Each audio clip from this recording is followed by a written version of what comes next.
What's up, guys? So when you're making music, you need to sidechain your kick to your bass. What that means is you're ducking the bass out of the way to make room for the kick. So what you want to do is get your kicks all laid out real quick and get your bass laid out. You're going to want to control left click on the bass, pull over, highlight the kick, right click the bass mixer, click on track routing, and it'll say sidechain selected to this track.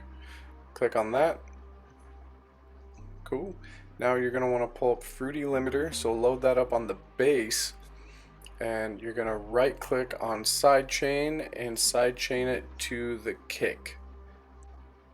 So after you've done that, what you're going to want to do is go to the threshold knob and turn it all the way down, and you'll go to the ratio knob and turn it all the way up. You're going to hear some pumping, and basically you want to lift the threshold until it sounds appealing to you, and then lift the ratio until, again, that sounds appealing to you. Too much of either one, well, too much of the threshold is going to result in pumping, which can sound cool.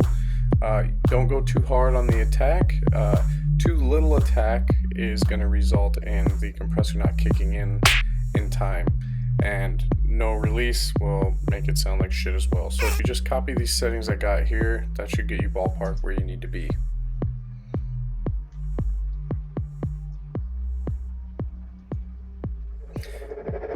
Next thing you're going to want to do is the Fruity Peak controller. So basically you're going to load up Fruity Peak controller on the kick, and then on the bass you're going to make sure you put a parametric EQ too.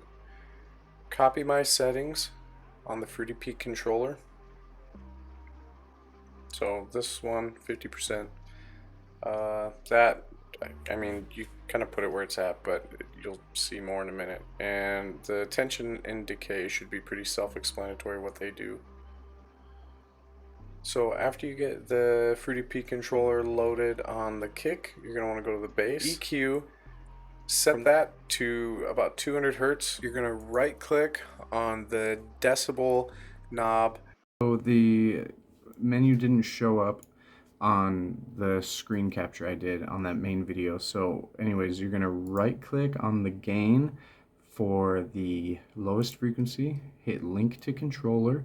You're going to go over to internal controller, and you're going to select the mixer slot that you put it on. Kick 1, that's what I put it on. Click on peak and change mapping formula to inverted and hit accept, and that is it for that. That is associated with your low frequency, so the purple one. You're going to go down to link to controller. After that little menu pops up, you're going to click on internal controller, and you're going to go to kick, and then you're going to go down to peak control. Mapping formula, you're going to change that to inverted, so just click on the little arrow, hit inverted, except after that we'll just hit play, and you'll be able to hear the difference there. You'll hear like the pumping, and you'll hear the bass being ducked out of the way to make room for the kick. This is just another way to do it, which is my favorite way, by the way. That controller controls a lot of different things. If you want to be awesome at FL Studio, learn how to use the Fruity Peak controller. So the last way to do anything is we're going to create an automation clip, and we're going to automate the gain. So we're going to add a Fruity balance knob to the bass. We're going to right click the volume portion of that knob, and we're going to say create automation clip. After we create the automation clip for that, we're going to size it, and we're going to make a slope that kind of looks like this.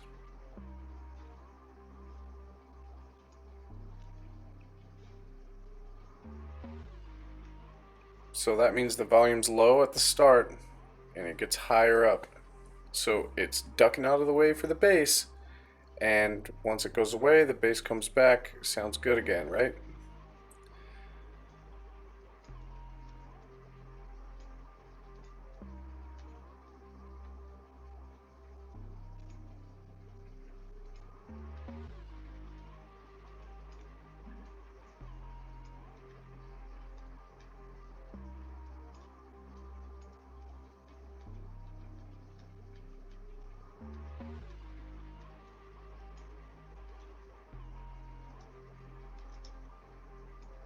Now you're going to open patterns.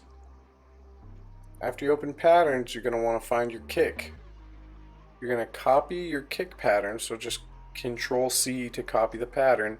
Find the automation clip that you just created and paste the MIDI pattern into the automation clip. So this is pretty awesome. What that's going to do is make it to where no matter what, that kick pattern is going to automate that automation clip, which is going to tell it to kick on. So even though there's only one automation clip right here, it don't matter. It's still going to follow all the way down. You know what I'm saying? I don't know if I'm saying that right. It's still going to happen no matter what. There's one clip. I know if you don't know how to do that, you're like, whoa, but that one clip is now just being copied every time because we took the MIDI pattern and copied it in there. So 3 different ways: sidechain, the compressor, there's the Fruity controller, which you're linking to the EQ. That's controlling the gain as well, so it's just another volume automation. But it's cool because that controller can control this entire DAW. And then the last one is the side chaining of the automation clip, and then linking that automation clip to the kick via Copying and pasting the MIDI pattern. So yeah, that's helpful. If you have any questions, hit me up, and I'll help you out. Yeah, all right. Peace.